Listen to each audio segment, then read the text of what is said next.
ہے کہ خواتین کو ڈومیسٹک وائلنس سے پروٹیکٹ کرنا ایک تو ان کی پرسنل رائٹ ہے، دوسرا ان کی مینٹل سیکیورٹی اور اسٹیٹ کی رسپانسبلٹی ہے کہ ایسی خواتین کو ہم شیلٹر دیں، پروٹیکشن دیں اور ان کی آواز ریز کر سکیں.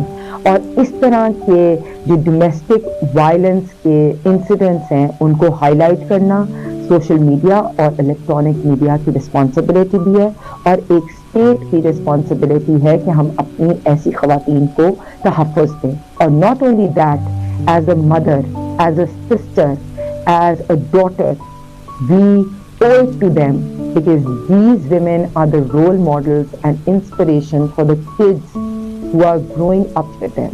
تو جو گھریلو تشدد ہے وہ نہ ایکسیپٹیبل ہے اور نہ ہی اس کے بچے اس کے گو تھرو کریں کہ وہ اپنی ماں کو تشدد ہوتے ہوئے دیکھیں. آج آپ میرے سے یہ پرومس کریں کہ ہم خواتین پہ تشدد کے خلاف یکجا ہو جائیں، خواتین کو با اختیار بنائیں اور اکٹھے مل کے حکومت پنجاب کا ساتھ دیں. Women's safety matters. Let's get together to end violence against women.